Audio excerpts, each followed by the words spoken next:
Sejam bem-vindos ao 36º episódio de Desafio do Sindicato dos Escritores. Eu sou o João e comigo tenho Mr. Otávio.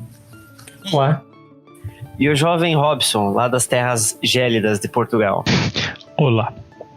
Então, o primeiro off-topic de hoje é algo que está deixando o que falar no Twitter, como sempre, porque ele fagocita 80% da sua timeline, que é o Big Brother, né? Você podia ter feito uma piada na introdução, falando que esse é o teu 36º desafio e o assunto hoje é BBB.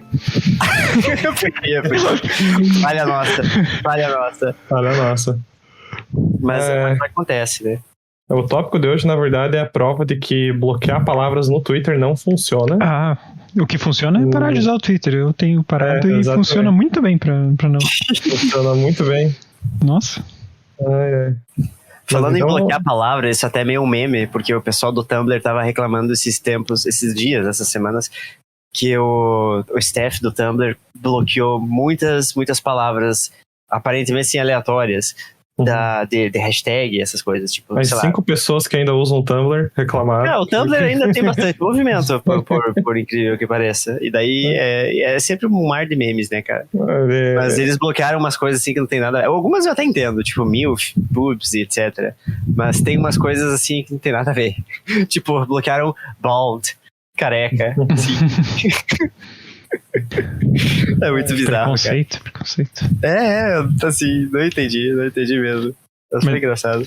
Mas o que tava acontecendo no BBB, cara, nessa semana? Então, ontem eles tiveram... Não, é que essa é a primeira semana, né? Ontem eles tiveram a primeira festa que foi com a Loki. Ô, louco. Não, é a Loki, né?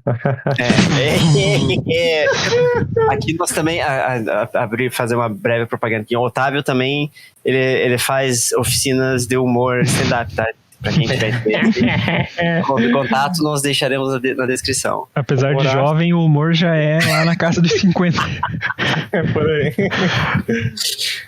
Pra você ver que piadas ruins não tem restrição etária, gente. Faixa etária. Não tem. Não, nada. É só que voltou a... Parece que eu não sei se desde a 20ª edição, que foi aquela com a Carol Conká, né? Que deu o que falar, por causa de muitas tretas lá dentro. Tem meio que se repetido eu tenho percebido isso, pelo menos, com o que o pessoal fala até do Twitter. Tem se repetido essa ideia de pegar meio que alguns estereótipos, né? Em alguns... como se diz... De gente, assim, no geral, tipo, você vai, certamente, eles fazem certamente uma seleção de gente que é bem diferente, e com certeza já pensam nas tretas que vai dar. Então, eu tenho visto o pessoal falar que essa edição, ou os participantes dessa edição, alguns já foram até comparados com, tipo, não necessariamente sósia, mas, esse aqui é equivalente ao fulano da 20ª edição, não sei o que e tal. E isso é bem... Eu tava conversando isso com os amigos hoje, que, tipo... Como de uns 3, 4 anos pra cá o BBB voltou a ter um nível de relevância meio surreal, sabe? Principalmente por causa da inserção de famosos competindo no reality. Parece que anualmente o reality fica muito próximo uma edição das outras. Apesar de ser só 3 meses o BBB, mas tipo, parece que fica muito próximo e as pessoas têm essa tendência de tipo, a comparar o Vini é o novo Gil do Vigor, a Nayara é a Carol Conká, ou o Fiuk, acho que ela tava comparando ela com o Fiuk porque ela cozinha e daí se faz indispensável, umas paradas assim. Eu também, assim, o que eu sei do BBB é muito superficial porque eu não tô acompanhando esse ano. Só que, assim, é engraçado, tipo... o surto de cancelamento que dá nessa época do ano. Sim. Qualquer coisa que a pessoa fala lá dentro, tipo, aqui fora já estão colocando ela na cadeia. É muito engraçado. O público do Big Brother é isso, né, cara? Tipo, juízes profissionais. Então... Mas assim, de certa forma, eu até entendo, não defendendo, mas é até compreensível, porque certamente o pessoal tá indo lá pra ser julgado, né? Porque querendo ou não, é o público que vai decidir quem fica ou não, teoricamente. Mas... Não, pode falar. O que tem de foda é bastante pauta forçada que o pessoal, tipo, tá pegando. Que ano passado teve bastante discussão sobre racismo, machismo, preconceitos, enfim. E aí esse ano, tipo, estão pegando uma galera que tá... Eu vi vários comentários interessantes sobre isso. Várias galeras que estão indo lá no estilo me ensina, sabe? Sim, cara, eu puta não merda, sei. isso tá Meu Deus, eu fui insuportável. machista, me ensina como posso ser melhor. A galera, tipo, 36, 40 e poucos anos. Eu ensino assim, ó, não seja, sabe? É Mas fácil assim, sabe? o comentário mais pontual que eu vi foi tipo assim, cara, tipo, principalmente famoso fazendo isso. Uhum. Tu tem uma vida aqui fora. Tu pode pesquisar sobre esses assuntos, sobre essas questões, sem ter que ir, tipo, pra um reality show em rede nacional pra que te ensinem. Sim, é muito coitadismo, né, cara? Como Tipo, ser um ser é muito social. personagem construído mesmo. Tipo, o cara foi lá dentro pensando nisso já. É egocentrismo, né? Quer transformar aquilo numa jornada do herói, né? Tipo. Olha como eu sou desconstruído, me ajude. Olha como eu aceito que sou imperfeito, enfim, né? E deixo que pessoas me ensinem a ser melhor. Tá merda. Você pode fazer isso em casa também, né? Tem o Google. É que aqui eu estou sendo visto, eu quero que as pessoas me vejam. Mas é tipo isso, não dá like. Se você fizer em casa escondido, não dá like, não dá engajamento. É igual ir pra academia e fazer crossfit, cara. Só funciona se você falar pros outros que você tá fazendo. Se eles verem você fazendo, você tá entendendo? Como que é? Eu achei. A única coisa que eu achei engraçada é aquele Arthur Aguiar. Eu não sei se algum de vocês conhece. Esse que é o ex da Luana Piovani? Tem uma que é esse aí. Não sei. Né? Acho que sim. Assim, ele traiu a esposa pra caralho. E, tá. A esposa perdoou ele e fez uns textão dizendo que, tipo, perdoar a traição não é um gesto de fidelidade. Sim. Sim, o carinha que traiu a esposa 16 vezes. Ela colocou ele como uma vítima da sociedade. Nessas palavras mesmo. Ela colocou que ele traiu ela porque ele é uma vítima da sociedade. Sim. Longe de mim meter colher em relação de casal, né? Cada um faz o que quiser do seu relacionamento. Só que eu achei muito não engraçado. Precisa da minha aprovação nem da minha desaprovação. Teve a Linda Quebrada que ela falou tem um trecho que ela falando pras mulheres, tipo, o Arthur é casado, tá? E alguém comentou, agora ela tem que ir lá avisar o Arthur que ele é casado também. Puta merda. Né? Eu achei muito bom, cara. Caso ele esquecesse, né, cara? Caso ele esquecesse, ele esquece, cara. Esquece, né? Outras piadas boas que eu vi com isso, que a prova da resistência pra ele vai ser ficar sem trair a esposa, então vai. Tem coisas que dá pra dar risada. Tem, assim, eu me divirto muito com os memes que surgem no Big Brother. Pra mim deve ser a maior diversão que eu tiro dali é essa. Você acompanha só pelo Twitter? Pelo Tumblr, João? Por onde? Pelo Twitter, em maior parte. Mas essa semana eu assisti um pouco. Tipo, ontem a festa da Loki eu assisti, por exemplo. Uhum. Dá pra ter um gostinho do que é uma festa ainda, né? É que assim, agora tá até muda um pouquinho a dinâmica, porque o apresentador é o Tadeu Schmidt, né? Não é mais o Thiago Leifert. Então muda, assim, dá pra perceber que muda um pouquinho a dinâmica do apresentador com os participantes, porque o Thiago Leifert adorava dar nos dedos dos outros, né? Agora vamos ver se o Tadeu vai fazer alguma coisa assim. Mas na maioria eu vejo tudo pelo Twitter, né, cara? Mudando de assunto... Tots, ano passado você falou que estava lendo Duna, né? Ainda estou. Ainda está, né? Não. A questão de estar lendo não é a questão. Você comprou uma edição mais antiga do livro, né? Uma capa bonita e tal. Uma capa trash, Isso te dá o direito de fazer adaptações animadas e filmes do livro? Sim, sou dono da propriedade intelectual. Dono da propriedade intelectual agora, sim, né? Sim. Porque é assim que funciona. Pra quem não sabe, essa semana teve um grupo de galera meio louca por essas NFTs. Se você não sabe o que é NFT, a gente já falou em algum episódio. Se você não sabe o que é NFT, você está saindo ganhando. Abençoado. Você está bem. Eles compraram uma edição bem antiga de Duna, tipo, rara, alguma coisa assim. E os caras prometeram fazer uma adaptação animada e um filme, tornar tudo público, inclusive a própria obra, porque eles estavam tratando aquilo como se eles fossem donos da propriedade intelectual por ter uma versão antiga do livro. A ironia é tão grande com essas... Assim, é um conceito que se autoderrota, cara. É muito bom. Mas eu achei muito engraçado que teve um monte de galera falando, tipo, principalmente do argumento deles tornarem a obra pública, que Duna já é uma obra pública por causa do tempo em que ela foi publicada. Acho que já fazem 100 anos, não sei se fazem 100 anos. Porra, sério tudo isso? Eu sei que, tipo, ela já não chega a fazer 100 anos, mas ela já se caracteriza como domínio público, sabe? Tipo, Dom Casmurro. Não é tipo 50. Inclusive, se eu não me engano, até o Mickey Mouse, se não esse ano que vem, vai ser domínio público.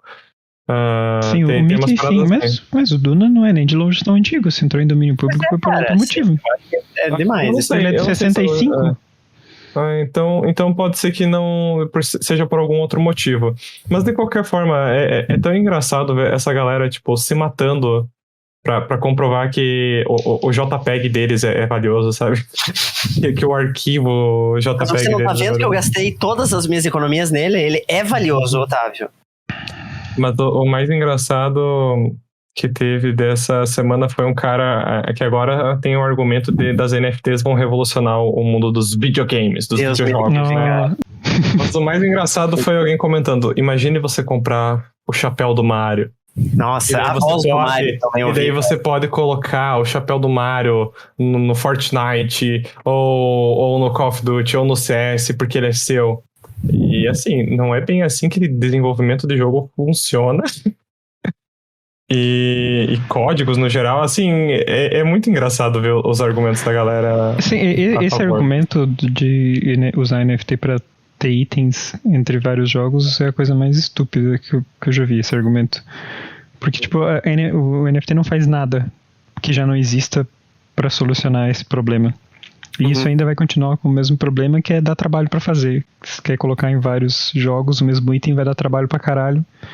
Tem também a outra questão de, tipo, as empresas são donas desses itens. Sim, a parte legal é um outro layer de problemas. Tipo, se a Nintendo quisesse que você usasse o chapéu do Mario no Fortnite, você já estaria usando o chapéu do Mario no Fortnite. Se ele não tá lá, é porque a empresa não forneceu, não vendeu, não negociou essa participação. Então, não pode, entendeu? Tipo, é lei, não pode. Só mais uma forma de refrescar porque que a gente tem tanto ódio a NFT e acha isso um conceito tão absurdo. Mas em breve vem aí NFT do sindicato, você pode comprar a cópia original dos nossos contos no Drive. São únicos os contos, você é dono do conto. Ctrl+V original, não é o que tá lá no WordPress, não, é o que tá no Drive.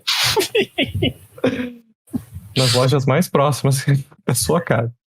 Lembrando dessas coisas ridículas que custam o olho da cara, eu vi um negócio no Twitter e no Tumblr esses dias, que é... eu não sei onde que é, parece que é na Itália. Já sei que você tá falando. Você já sabe. Todo restaurante, né? Eles estão num restaurante, numa mesa, e eles estão sendo vendidos uma experiência gastronômica. E a experiência gastronômica que eles deixam uma bacia, uma tigela embaixo das suas mãos e despejam um chocolate derretido pra você se melecar as mãos. E é isso. Experiência gastronômica. Meu Deus. Tem isso aí, Totti, sim, em Portugal, porque aqui no Brasil não chegou ainda essa revolução gastronômica. Espero que não, cara. Tem isso em Succession, rico passando vergonha, assim. Isso tem. Mas eu tenho quase certeza que é na Itália, porque no finalzinho do vídeo dá pra escutar eles falando alguma coisa e parece que é italiano. Eles não fazem aquele gesto com a mão. O chocolate caindo e a mão balançando com os dedos. O polegar junto dos outros dedos. Não, eles estão ocupados com as mãos juntas para receber todo o chocolate em cima das mãos. Ai, gente, é muito bom isso. Para as outras que eu tenho que começar a assistir Succession, tem que ver rico passando vergonha, é um negócio que... Cara, a gente podia inventar umas coisas assim, né? Tirar um pouquinho de grana de uns ricos otários, assim, que sei lá... NFT do sindicato, tô falando? Pois é. Mas NFT já tem uma comunidade que odeia muito, cara. A gente tem que vender uma ideia como, olha, isso aqui é exclusivo. Você tá entendendo? Mas, enfim, acho que já temos ódio à classe alta, à burguesia suficiente. Podemos partir para o desafio. Então, João, qual é o desafio dessa semana? E o desafio dessa semana era: escreva uma história em que os personagens descobrem a resposta ou solução de uma pergunta que parece ser impossível. E pontos bônus para A pergunta é de cunho ou interesse global. A resposta era óbvia o tempo todo. Ou não há forma aparente de saber se a resposta está correta. Esse desafio me quebrou bastante a cabeça, principalmente por causa do primeiro ponto bônus dele.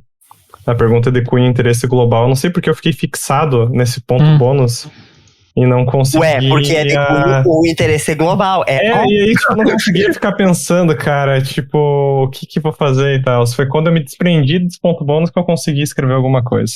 Mas então vamos lá, vamos ao meu texto? É a desconstrução, Otávio. É a desconstrução, então vamos lá. A verdade. Departamento de Investigações, setor T. Alfredo apontava para o monitor semi-transparente, explicando os pormenores de seu trabalho ao jovem atento que se esforçava ao máximo para acompanhar as complicadas explicações. O jovem pedia a todo momento para que Alfredo repetisse funções, procedimentos e demais pormenores de sua função. Tinha certeza de que esqueceria. E nesse menu você confere o andamento de suas atividades. Eu vou ter que entrar com o meu usuário para explicar os pormenores das demandas, já que você ainda não está oficialmente no sistema. Qual é o seu nome mesmo? É Hector, senhor. É Hector, certo. Bom, preste bastante atenção aqui. As investigações não são o todo do trabalho, mas são certamente a parte mais importante. Dividindo sua atenção entre o instrutor e o monitor que constantemente exibia novas informações, Hector decidiu por abandonar o bloquinho. Sua velocidade de escrita não era capaz de acompanhar a rapidez com que Alfredo apresentava novas informações. Nessa tela, você vai conferir as novas solicitações do setor de recompensas. Sempre que abrir um novo arquivo, confira se o setor do ocorrido confere com o nosso. Não queremos ter que investigar quaisquer problemas que o pessoal responsável por Marte tem que lidar, não é mesmo? No caso de vir algo errado, o que eu faço? Avise seu supervisor imediato. Nesse caso, eu. E isso serve para outras situações que você observe alguma irregularidade. Alfredo fechou a visualização do monitor e entregou uma espécie de pulseira para Hector. É com isso que você vai acessar nosso sistema, como eu estava fazendo agora. Acho que vai ser mais fácil de te explicar as investigações na prática. Hector acessou o sistema da maneira que Alfredo lhe ensinara, recorrendo a algumas anotações para encontrar os caminhos da complexa interface, mas sempre evitando perguntar ao supervisor como fazer algo. Sentia que qualquer sinal de dúvida seria interpretado como incompetência.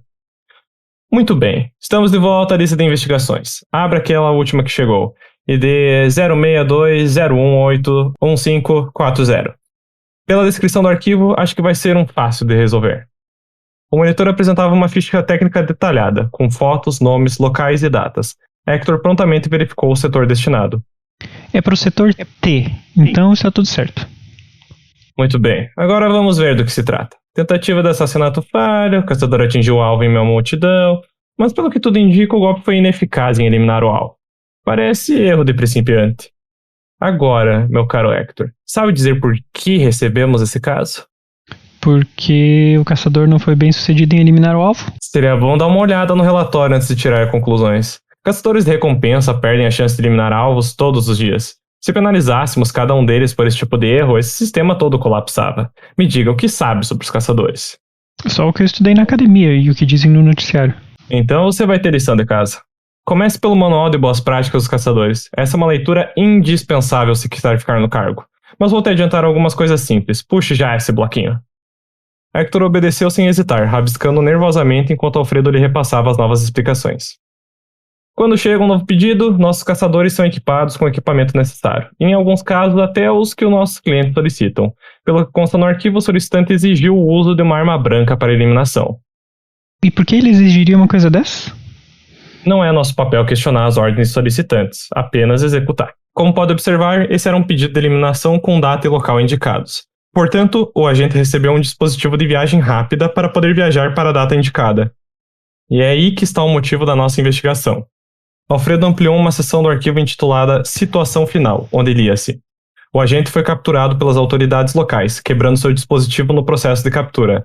Faz-se necessária a investigação que apure o ocorrido para posterior análise sobre a extração do agente. Não sei se entendi.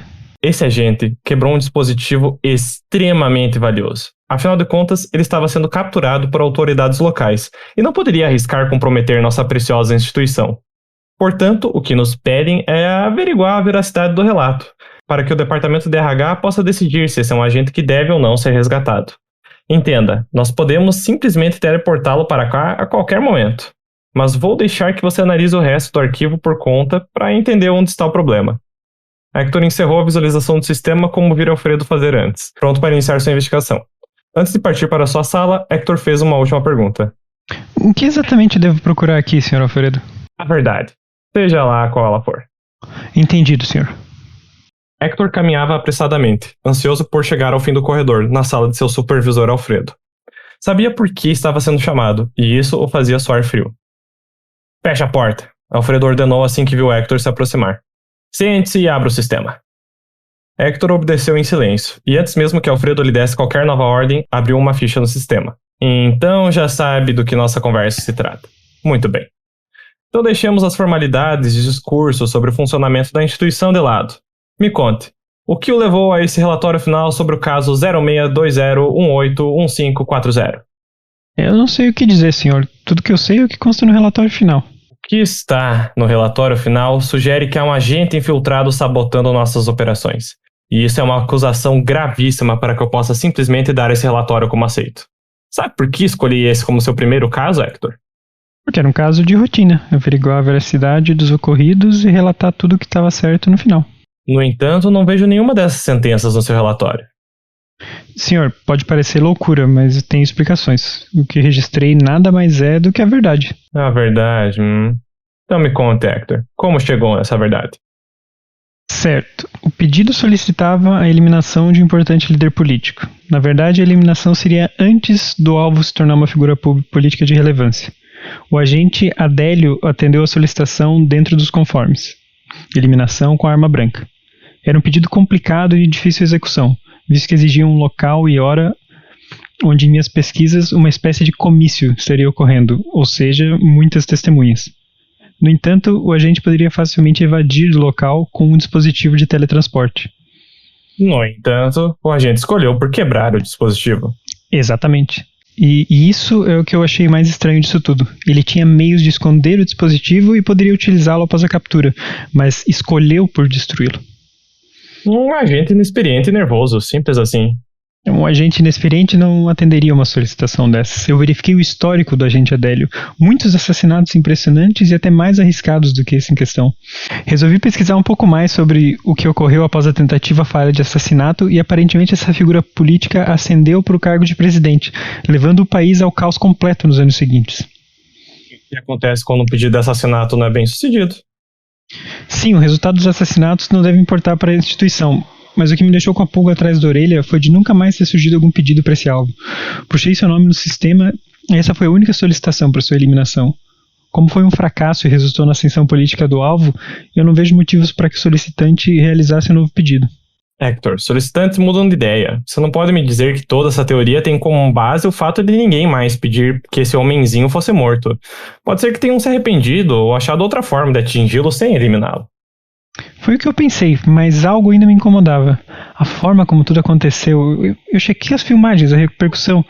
Então eu dei uma olhada no histórico dos teleportes para a região do ocorrido. Encontrou alguma coisa? Rua Batista de Oliveira, Minas Gerais. Era a indicação do pedido. Para esse local não encontrei nada, nem no dia da tentativa, nem antes, nem depois. Mas encontrei nas proximidades, Rua Halfed. Esquina com a Batista de Oliveira. Um agente não registrado viajou para lá um mês antes. Um mês é muito tempo para se provar qualquer ligação. E agentes não registrados vêm e vão para todo canto. Manter o controle do que esses freelancers fazem é quase impossível. Eu entendo, mas o curioso é que o histórico do teleporte do retorno desse agente freelancer data do dia seguinte da facada mal sucedida de Adélio. É impossível dizer que isso é apenas uma coincidência, eu tenho certeza. Se investigarmos um pouco mais, conseguiremos as evidências necessárias para comprovar que alguém está sabotando as operações que indiquem esse presidente como alvo. E essa é a verdade, Hector. Essa é a verdade, senhor. A apresentação do sistema foi fechada. Minutos se passaram sem que qualquer um proferisse palavra, até que Alfredo se levantou e caminhou na direção de Hector. Hector, você me disse ter pesquisado sobre a repercussão deste caso, não é mesmo? Sim, senhor. Então você deve saber que existem aqueles que se opõem ao presidente daquele período e tentam comprovar com mirabolantes teorias que todo o ocorrido foi uma farsa, que a facada era uma armação desde o início. Mas existem aqueles opositores que dizem algo diferente, que a facada na verdade foi realmente errada, que torcem para que nosso agente tivesse sucedido em sua missão. Sim, em minhas pesquisas encontrei diversas vezes manifestações como facada maldada do caralho e afins. De fato, facada maldada do caralho. Muito diferente dessa aqui. Hector sentiu a lâmina penetrar seu peito, instigando seu grito de dor. Para sua agonia, seu grito era abafado pela pesada mão de Alfredo, que lhe extinguia a vida com uma lâmina saída de seu pulso. Atônito e incrédulo com o que acontecia, Hector conseguiu ver a lâmina desaparecer, se camuflando na pele de Alfredo. Se esse agente tivesse 1 ou 2 neurônios a mais, teria usado uma dessas belezinhas para eliminar o alvo. Felizmente, esse não foi o caso. Que infortúnio, Hector. Uma verdadeira lástima encerrarmos nossa parceria tão cedo, mas não posso deixar que um investigador com alguns neurônios estrague com meus planos. Em seu último suspiro, Hector respondeu: Eu consegui a verdade. É aquilo que os seres do setor T dizem, meu caro Hector. Conheceis a verdade e a verdade vos libertará. Alfredo respondeu, fechando as pálpebras de seu ex-assistente. Isso aí, assassinato. Começando... Então aqui nós temos uma visão interna do Instituto, de qual 2 outros grandes e belos agentes fazem parte, pelo que eles estão vendo. Essa é a segunda ou terceiro conto nesse... Ah, eu acho que até o fala quarto, do Adélio? Cara. Ah, e fala do Adélio, eu acho que é o segundo, na verdade. Eu tenho a impressão que tinha o segundo ou terceiro. Eu já falei do Adélio. Tem o e tem um do João. Eu falei num daqueles... Ah, eu nem lembro qual que era a proposta, cara, mas eu lembro que eu fiz um sobre isso também. Uhum. Mas tem o do João e tem o teu, que é dos agentes também, que vão viajar no tempo. Tem pelo menos 2, né, do Tots. Aqui, eu saquei que era o Adélio muito cedo, lá em cima ainda, na primeira vez que eles falam. Né? Do alvo e na primeira. Logo eu pensei. E eu ia dizer que eu acharia mais interessante se na hora que você colocasse, quando fala do nome do Adélio, que o Hector tá explicando, que não fosse esse o nome dele, que fosse só, tipo, falasse, tipo, o agente que tava com o codinome Adélio ou algo assim. Só pra... Agente F32. Eu pensei também nisso depois. Só que eu escrevi esse texto muito em cima do laço, não tive muito tempo de revisar ele. Tanto que ele saiu bem maior do que eu gostaria. Mas, né, isso era outra coisa que eu ia dizer, que eu acho que ele também podia ser um pouco mais curto. Mais curto, né? Uhum. Até se passar numa revisão mais apurada, dê pra eliminar e juntar as duas partes numa parte só. Até fazendo com que só a última parte seja existente da revelação. Só que isso seria algo a se lapidar, né, nesse conto. Me parece que você se divertiu muito escrevendo sobre as teorias em volta de tudo. Sim. Uma coisa que... essa é uma ideia que eu requentei de um texto que eu acabei não escrevendo para um edital. Eu não lembro qual era, eu acho que era um de ficção. Eu lembro que o Tots tinha apresentado algum edital de ficção. Não lembro se era ficção fantástica. Não consigo lembrar. Era que fazia espadas? Não. Era de ficção científica mesmo. Eu lembro de um. E aí eu ia fazer um de caçadores de recompensa que viajam no tempo pra caçar recompensas. Pedidos, recompensas, né? E aí seria de um caçador que falhou ali na missão dele. Aí eu resolvi pegar esse mesmo conceito, mas da parte de quem investiga essas falhas, né? Criando meio que um mini universo pra isso. E principalmente levado pelo tema da verdade, né? O que seria a verdade, que seria descoberta. E aí resolvi fazer a piada ali com o ocorrido do presidente, né? E foi essa a curva criativa para chegar nesse texto. Você tinha falado que, olhando os pontos bônus, você se sentiu meio travado. Uhum. Por que em específico? Principalmente por causa desse interesse global. Você fixou nesse ponto bônus? Sim, fixei nesse e não conseguia sair nada, né? Daí as outras coisas, a resposta era óbvia o tempo todo, também não consegui tirar nada, assim, muito bem interessante. E não há forma aparente de saber se a resposta está correta foi o que mais me ajudou, assim. Uhum. Eu ia deixar mais ambíguo esse final, né, de, tipo, haver mais de uma maneira de comprovar o que tinha acontecido e deixar um relatório final inconcluso, né? Uhum. Mas, de qualquer forma, depois que eu me desprendi principalmente do primeiro ponto bônus, eu consegui ir pra frente com alguma história. É aquilo, às vezes tem que se desprender um pouco mesmo, cara. Sim, kill your darlings. Mas em resumo, Uma pergunta. Acho que talvez se eu ler mais uma vez o texto fica um pouquinho mais claro, mas o tal agente que interferiu seria o próprio Alfredo? Possivelmente?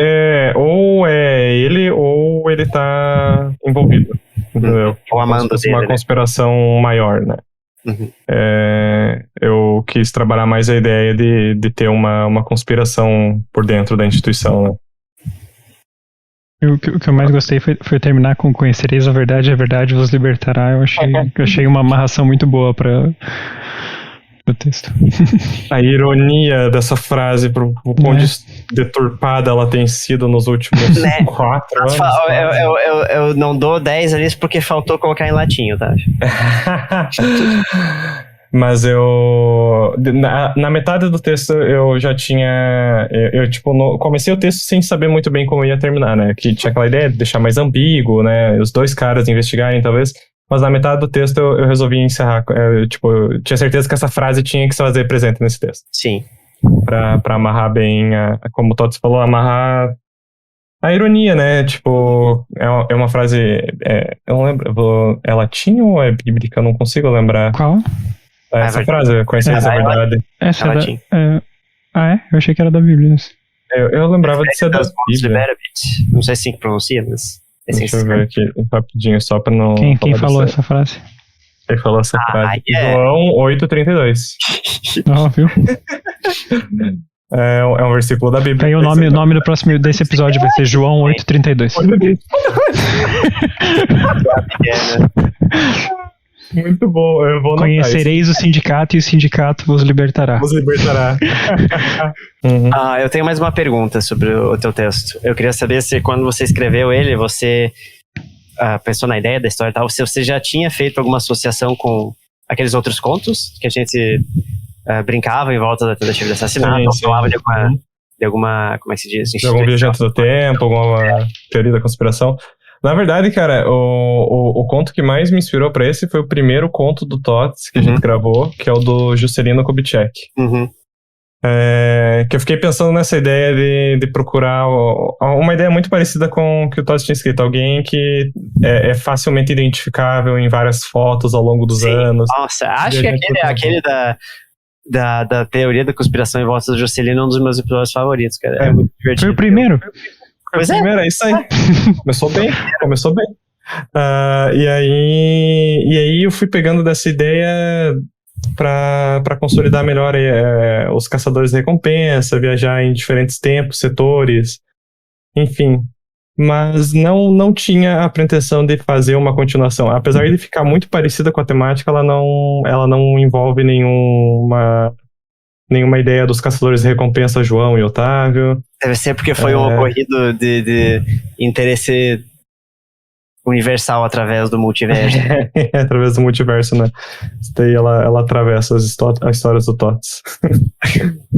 mas não era o objetivo. Tanto como eu disse, a minha ideia original ainda é escrever uma história que fale da jornada do caçador de recompensa dessa instituição, né? Mas isso aí é história até para fora do sindicato. Então, partimos para o plano de aposentadoria de João? Vamos para o plano de aposentadoria. Aposentadoria. Não era a primeira vez que Elisa se encontrava em um escritório ao mesmo tempo ostentoso e convidativo como esse. Em verdade, ela jurava que já havia botado os pés ali numa viagem a trabalho ao Espírito Santo. Olá, seja bem-vinda, disse um rapaz sorridente ao adentrar de uma porta dos fundos da sala. Obrigada, me chamo Elisa. Ela disse em automático, mas logo imaginou ser tolice, pois se estava ali, provavelmente já sabiam seu nome. Muito prazer, Elisa. Me chamo Pablo e vou cuidar dos negócios com você hoje. O moço pareceu deveras prestativo, especialmente ao notar um leve olhar de constrangimento no rosto da recém-chegada. Algum problema? Bem, é que... Ela disse como sussurro. Perdão, acho que estive vivendo no automático por algum tempo. Não me lembro onde estou, nem porque vim aqui. Elisa refletiu brevemente como, na verdade, sua desilusão fazia todo o sentido. Já não era a primeira vez que ela se deparava como de surpresa numa reunião de negócios. Racionalizou e fez uma nota mental para começar a tirar leves pausas para respirar fundo e organizar os pensamentos. Esse trabalho de louca não estava fazendo bem à sua saúde. Entendo. Não se preocupe, pois é extremamente normal. De fato, é até mesmo esperado. Ela pareceu ainda mais confusa. Mesmo? Bem, então o que vim fazer aqui? Você está aqui para tratar da sua aposentadoria, Elisa. Ah, sim, certo. Ela sentiu em tom de alívio e retribuiu o sorriso permanente na face do rapaz. Mas peraí, eu só tenho 36 anos. Que história é essa de aposentadoria? Bem, é que não se trata de sua aposentadoria profissional. É sua aposentadoria de vida. Você morreu, Elisa. Ele disse sem que o sorriso se retorcesse. Morri? Morreu. Mas como? Quando? Não me lembro. Não se preocupe, pois isso não é importante agora. Ela olhou ao seu redor, contemplando a luminosidade e asseio da sala. Estou no céu? Não, querida. Meu Deus, inferno. O rapaz sacudiu a cabeça e manteve o sorriso. Purgatório? Acredito não haver um nome para onde você está. Essa é a questão. Não minta pra mim, esse lugar parece igualzinho àquela primeira sala do The Good Place. Tô no inferno. Ah, sim, seu seriado favorito, certo? Bem, mas não estou mentindo. E já deixo avisado, não sou o demônio. É exatamente o que um demônio diria. Mas peraí, como você sabe que esse é o meu seriado favorito? Elisa achava ser impossível, mas a expressão de Pablo se abriu para uma ainda mais radiante. Esse é o ponto. Estou aqui pois sei tudo o que há para saber sobre você. Ele disse em um tom muito simpático. Meu Deus, agora estou em You. Não se trata disso. Literalmente estou aqui por sei tudo o que há para saber sobre você, e exclusivamente você. Então não existe céu, nem inferno? As pessoas morrem e vão para uma sala com alguém que sabe tudo delas? Não sei. Repito que tudo o que sei está relacionado a você e a conhecimentos que você tem. Por exemplo, sei da boneca favorita de sua prima Lúcia, que você quebrou sem querer e nunca teve coragem de contar. Elisa o olhava, esboçando um princípio de horror no rosto. Ah, acho que devo dizer que eu não sou capaz de julgar. Isso deve deixar você mais tranquila. Todo o conhecimento sobre você está armazenado em mim como se eu fosse um HD externo. Acho que assim está melhor de entender, sim? Afinal, você era desenvolvedora.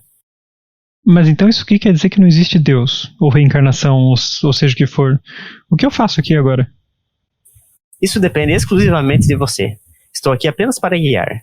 Não faço a menor ideia do que você irá encontrar se entrar pela porta da qual eu vim, por exemplo. Nem eu mesmo tenho lembrança do que havia lá. Se é que havia algo. As possibilidades são infinitas. É isso que tem pra gente fazer depois da morte? Pera, não responda, você não sabe. Exato. Também sou capaz de raciocinar como você faria. Por exemplo, pense nessa vida após a morte como uma subrotina que você, o programa Elisa, executa depois de morrer. Mais didático, não é mesmo? Olha que sim. Agora você deve estar indagando. Então quer dizer que um amigo meu pode morrer e acordar jogando xadrez com Buda ou tomando chá da tarde com o Coelho da Páscoa, o Elvis? Devo dizer que é possível. Credo. É possível que o que você vê aqui seja um reflexo moldado a partir das suas crenças ou fundamentos, idealizando o que uma vida após a morte seria. Nesse caso, é perfeitamente possível que essa cena inicial tenha sido inspirada em The Good Place. Então o que eu devo fazer? Elisa perguntou. Uma pergunta honesta e sem medo. O que bem quiser, Elisa. Explorar, descobrir, desvendar, o que quiser. Eu apenas a acompanho para o próximo passo. Seja lá qual for. Ela parou por um momento, sentando-se na confortável poltrona à sua frente. Certo, acho que estou pronta. Acho que consigo. É claro que consegue, Elisa. Afinal, você está aqui. E então, para onde iremos? Quero ver se descubro como estará o mundo e quando termina essa merda de pandemia. Ah, pois muito bem. Por favor, venha comigo. E aí nós temos a comprovação que o seriado favorito do João é The Good Place. Fazendo presença em mais um texto. Na verdade, eu fiquei meio receoso de usar de novo, mas como eu usaria só como pano de fundo, eu achei que ficaria tudo bem. Tipo, só fazer Na verdade, que é uma propaganda gratuita pra Netflix, isso sim. Todas as séries citadas são do próprio serviço. É, a Yu também, na verdade. Qual que será desse Yu? Esse Yu é de um cara que stalkeia uma menina, basicamente. Oh. É um psicopata. É, enfim. Ele é um psicopata que stalkeia uma mulher. Bem famoso. Eu nunca assisti, só me contaram sobre o seriado. Sim, é bem famoso esse seriado. Eu acho bem idiota. Mas enfim. Eu não sei a review. Eu acho muito idiota que ele glorifica bastante É meio tipo o Dexter da vida, saca? Tipo, o pessoal gostava muito de Dexter porque ele matava só aqueles que realmente eram criminosos e tal, mas o cara é um psicopata. Enfim, né? Tem aqui uma crítica. Esse texto ficou muito parecido, que eu não consigo lembrar se é um desafio ou se era uma temática, mas eu acho que era um desafio que a gente tinha que descrever um sistema de pós-vida, né? Sim, esse era o desafio. Esse era o desafio, né? Certo. Temático. E aí ele ficou muito... Me deu muitos flashbacks desse desafio. Pior que agora você falando é verdade, eu penso naquele outro. E acho que o nome da mulher no outro era Helena, inclusive. Não que seja mesmo da Elisa aqui. Você não escreveu necessariamente sobre The Good Place, mas você escreveu sobre um departamento da morte, né? Na verdade, a ideia... Deixa eu até explicar como que eu cheguei nessa ideia para esse texto. Uma história que o personagem descobre a resposta ou solução de uma pergunta que parece ser impossível. E a pergunta, no caso, que eu não deixei explícita necessariamente no texto, mas é o que ela queria saber. Tá, então depois da morte é isso. Né? A vida após a morte? A pergunta que todo mundo quer saber. E o pontos bônus eu fui por não a forma aparente de saber se a resposta está correta. Mas também poderia ser a pergunta de cunho interesse global, apesar de que esse ficaria um pouco mais subjetivo, ser global. Mais subjetivo, porque de fato só aparecem 2 personagens, né? Então não teria como mostrar mais personagens fazendo isso. Eu fui por esse caminho porque eu queria dar essa ideia de uma pós-vida mais abstrata, que é essa que ela tá, na verdade, se formou de fato por o que ela esperava, o que ela achava. Teve algumas coisas que eu acabei deixando de fora, tipo, eu ia fazer ela ser, ou expressando ela ser ateia, e tudo mais. E ela, tá, mas então tem Deus, tem céu, não tem inferno, como é que funciona? E a ideia era mesmo eu acabei querendo fazer o texto mais voltado para não a forma aparente de saber se a resposta está correta, porque o cara o Pablo, né, diz que ela tá ali porque, esse é como se fosse o pós-morte da Elisa, nenhum outro é igual a esse é o teu. E teve até mais outras coisas que eu ia puxar, que seria, como a humanidade, por exemplo, pesquisa, estuda sobre muitas coisas, há coisas que a humanidade ainda não tá pronta para saber, ou simplesmente não sabe, não tem capacidade de obter esse conhecimento. E uma dessas ideias seria, então quando todas as pessoas morrem do mesmo jeito, assim, o pós-morte de todo mundo é igual, não necessariamente igual no sentido de, vou para uma sala com alguém que sabe tudo sobre mim, mas tipo, pode ser que a Elisa entrar nessa sala e daí decidir o que ela vai fazer a partir de agora. Alguma outra pessoa, por exemplo, talvez seja a reencarnação, talvez seja não sei o quê. Então eu quis deixar um pouco mais aberto nessa questão de incerteza. Por isso que eu, de fato, expliquei aqui só da Elisa, e por isso que eu fiz o Pablo ser uma entidade que literalmente só tem informação sobre a Elisa. Então ele sabe tudo sobre a Elisa, e sobre o resto, tudo que não envolve a Elisa, ele não sabe. Ele existe e está ali por causa da Elisa. Nesta semana eu e tu fomos bem pelo arquétipo do personagem que nada sabe e tudo pergunta. É verdade. Não digo que isso, né, é um problema para os textos, sim, é só uma curiosidade. Tem mais uma pergunta, João. Pois. Por que aposentadoria? Porque primeiro eu não sei o quão cedo vocês se ligaram que isso seria um pós-morte. E eu só quis achar uma forma diferente de expressar a ideia de, tipo, a pessoa quando morre, ela literalmente deixa de viver. Então, de certa forma, como se ela deixasse de trabalhar, sabe? Alguns dizem que é a única forma de se aposentar hoje em dia. Né? Tanto que eu quis frisar isso na frase que, não é a sua aposentadoria... Qual o termo que eu usei? A profissional, a sua aposentadoria devida. Compulsória. Compulsória. Eu lembrei. Coloca nesses termos. Eu ia falar que a semana passada no trabalho teve um dia, no horário do almoço, foi engraçado porque nós começamos conversando sobre como é que surgiu o pão, como é que alguém inventou o pão.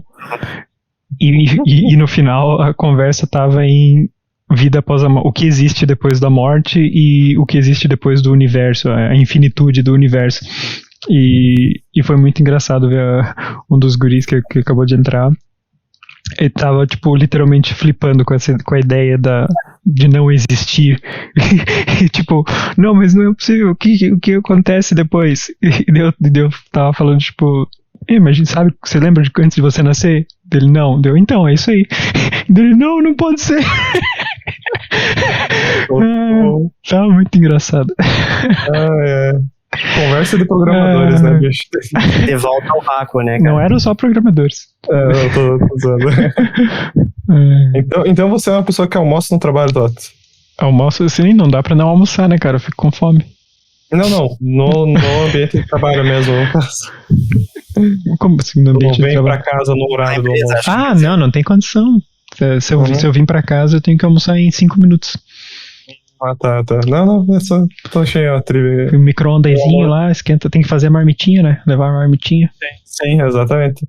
Spot plástico que luta. Proletário. Não, então eu comprei, ó, fica aí a pro tip.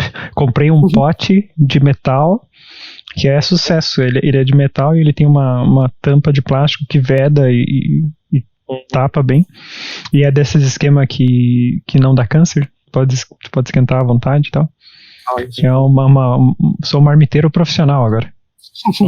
Manda o link aí depois. Se você é marmiteiro profissional, eu literalmente comprei uma marmita que você esquenta em banho-maria. Olha. O seu almoço. Mas aí você esquenta no trabalho em banho-maria? Eu não consigo fazer banho-maria no trabalho. É que eu tinha uma cozinha, né? Trabalho, daí eu colocava água, deixava esquentando, né? Porque ela tem um suporte pra você fazer isso. Deixava esquentando uma meia hora antes do almoço. Chegava a hora do almoço, tá quentinho o almoço. Às vezes tava até pelando de quente aquela porra. Pro tips aí pros ouvintes de... Sim, eu vou fazer Marmitex. workshop de marmiteiro aqui com o sindicato. Muito bom, né? Que quando a tua conversa começa sobre pão, ela encerra sobre vida após a morte. E quando ela começa sobre vida após a morte, ela acaba em marmita, né? Isso aí, cara. O fluxo. Os dois grandes extremos do universo. Essa vida de proletariado é foda.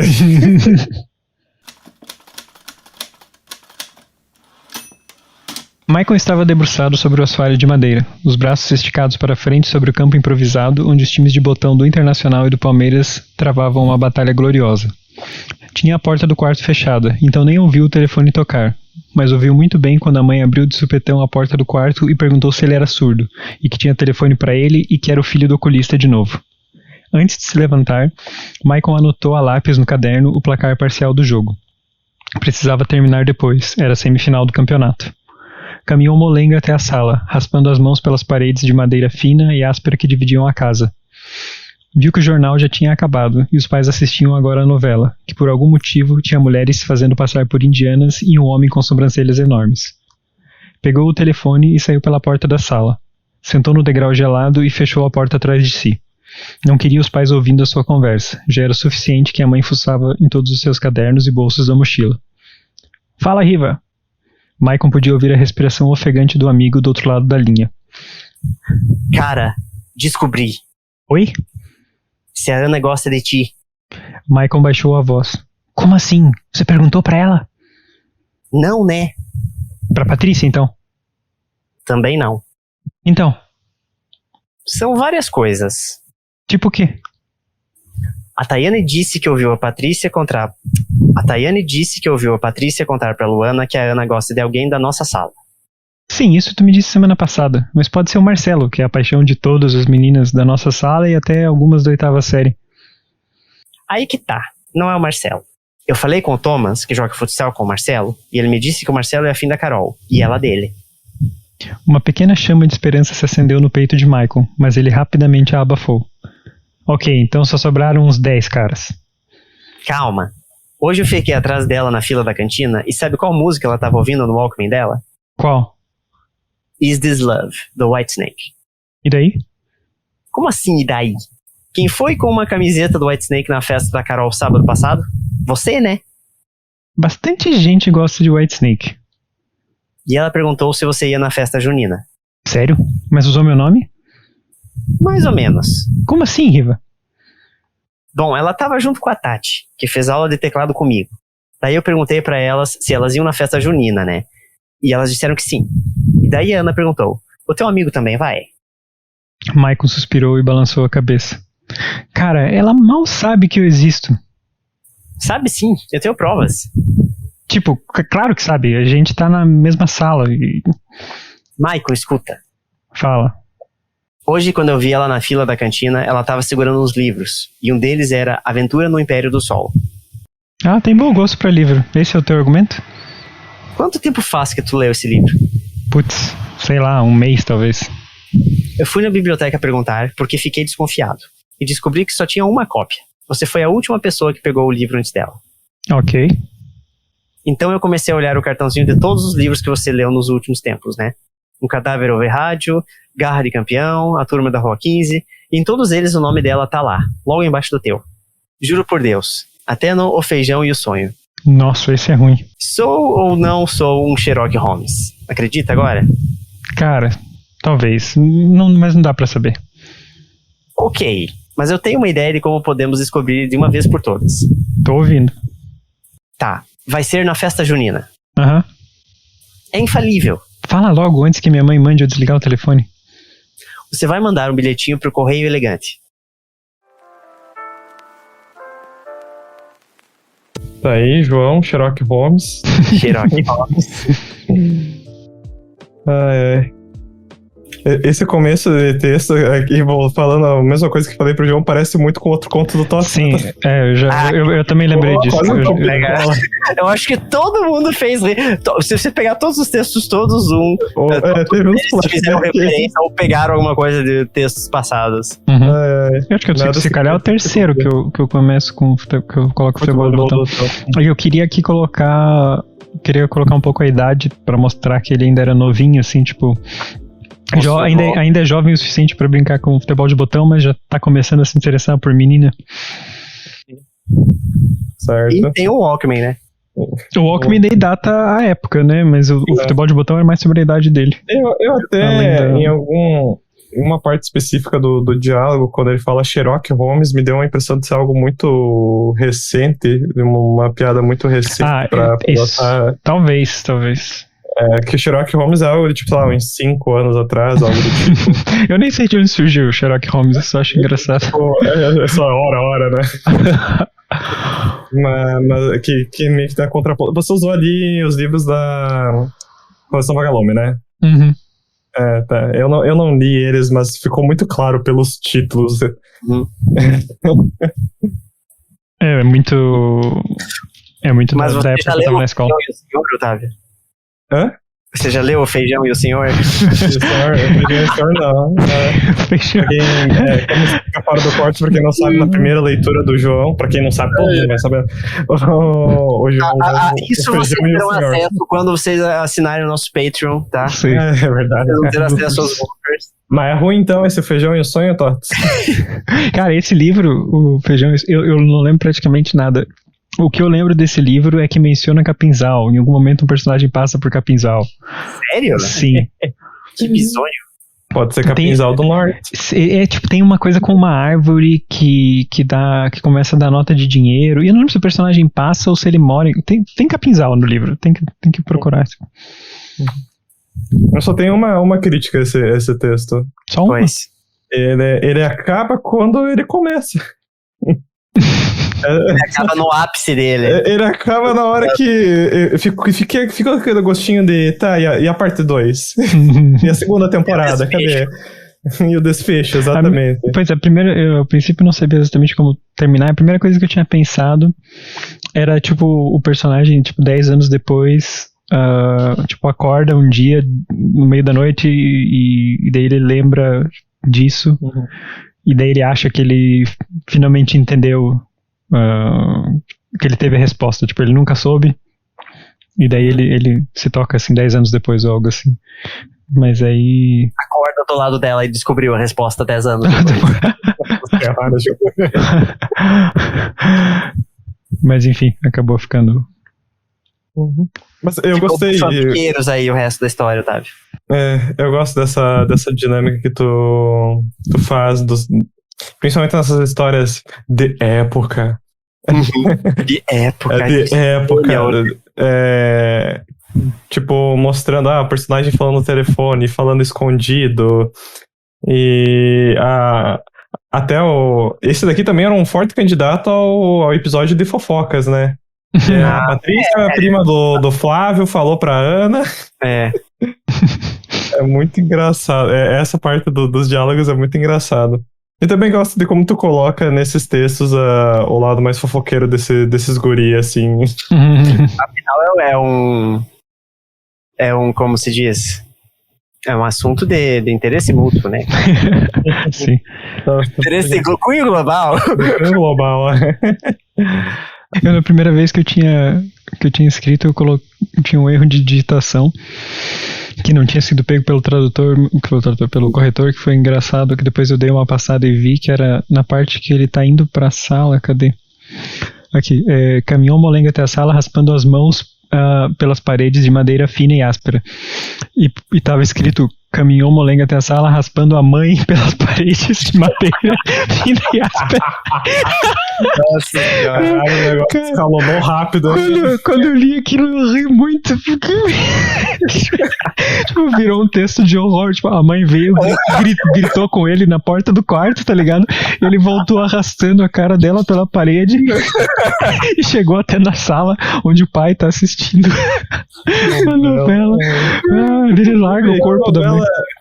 Que novela é? Era isso que ia ser meu outro comentário. Caminho das Índias. Pois é, só veio o Caminho das Índias na minha cabeça. É o Clone, cara. É o Clone, né? É o cientista na orelha entrega um pouco, é verdade. É o Clone. Quem que entrega um pouco? O Albieri, o cientista. Ah, mas falou de cientista em algum ponto? Eu só lembro a parte... falou um homem com a sobrancelha. Com a sobrancelha grossa, que é o Albieri. Esse aí não Inclusive, o Clone está repassando na TV Globo. Ele tava passando um pouco tempo aqui na TV portuguesa, outro dia eu vi, só que eu até ia assistir, mas já tinha passado, assim, vários episódios. Mas não sei se vale a pena, não, bicho. Vale a pena ver. Nostalgia, né, cara? Ai. Vale a pena pra você ver a moda ridícula dos anos 2000, cara. Se é por isso, assiste. As cabeleiras. A gente fala dos anos 80, 70, dos cabelos, e você olha os anos 2000, não é muito longe, não, cara. É 2001, 2002. Então, na real, até eu devia ter trocado o Walkman pra Discman, porque o Clone já é 2001. Certo, então temos 3 verdades aqui. 3 verdades. E não sabemos dizer ao certo se são verdades. Ué. Como assim, cara? O que vocês acham que é? Gosta dele ou não? Do teu texto é uma verdade indiscutível. Eu não sei o que fim levou essa história. Do teu texto é uma verdade, né, Otávio? Ou você, como escritor, foi falho, daí... Não, vai você saber. Disse que a verdade libertará. Não, alguma coisa é verdade. Bom. Enfim, temos aqui uma rodada de verdades. Então, nesse ritmo verdadeiro, vamos ao próximo desafio, Tots? Vamos. Esse aqui, eu tive a ideia desse desafio de uma reclamação do Departamento de Temas e Assuntos, que é uma reclamação muito antiga, na verdade. Acho que eu recebi essa reclamação ainda no fim da primeira, no começo da segunda temporada, que nós nunca escrevíamos sobre esse assunto. E, bom, eu vou ler e daí agora continuo a explicação depois. Desafio. Escreva um conto sobre amor romântico entre 2 ou mais pessoas. 3 alternativas. Um dos personagens deixa de lado necessidades fisiológicas por causa do amor. 2. O amor entre os personagens é proibido. 3. O amor faz um dos personagens ignorar os defeitos do outro. Pontos bônus. A história não é contada a partir do ponto de vista das pessoas envolvidas no romance. B. As pessoas envolvidas no romance não são heterossexuais. C. Não há reciprocidade no amor. Ai. Mas então, uma outra coisa que eu ia falar antes é que também é que normalmente homens não tendem a escrever muito sobre esse... Inclusive, eu acho que a gente já comentou aqui aquele... Sobre romance, essas coisas? Aquele e-mail famoso do curso de escrita que um tem que continuar a história do outro. Que a menina começa um texto romântico e daí o guri coloca uma guerra espacial no meio. Sim. É isso aí mesmo. Vamos ver quem é que vai fazer isso nesse ponto. Eu acho que pra desenvolver algo romântico e tal, não que não dê pra fazer isso num conto, claro, mas eu acho que fica deveras mais superficial num conto, porque ele é mais restrito, né? Ele é mais curto. Não, mas dá tranquilamente. E aqui eu coloquei especificamente amor romântico, que eu vou até mandar uns links e depois coloco no post do episódio, que é mais, eu coloco da Wikipedia, e também tem um outro artigo interessante ali, mas é esse amor mais fabulesco e que tem no cinema, essa coisa meio impossível e muito exagerada, assim, né? Que tem, tipo, aquelas coisas tipo, eu vou morrer por você, ou você é tudo pra mim. Falou do amor impossível, eu pensei imediatamente em Romeu e Julieta. Romeu e Julieta. Escapolete. Sempre vou te amar, essas coisas. Diário de uma paixão, enfim. Te amo mais do que minha vida. Certo, então, Todd, pra onde pode ser enviado sugestões, textos e comentários? Pode ser enviado para o sindicatodosescritores@gmail.com. Também pode ser enviado pelas nossas redes sociais, Twitter e Instagram, @Sindicato dos Escritores. Ou se quiser falar com a gente, também estamos lá no YouTube. Pode deixar seu comentário, seu like. Também é Sindicato dos Escritores. Ou ainda no nosso blog, que é sindicatodosescritores.wordpress.com. E acho que é isso.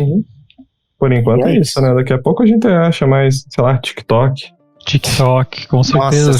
Tem tudo a ver com contos. Um episódio em 60 segundos. É o tempo limite do TikTok? 60? Não. Mas é o que irrita, né? No máximo 1 minuto, né, bicho? Então, ficamos por aqui com o segundo episódio de Desafio do Ano. O episódio seguinte será o Clube do Livro, o segundo episódio do Clube do Livro, que é o livro Kentucky's, da Samantha Schweblin. Schweblin. Isso aí. Schweblin.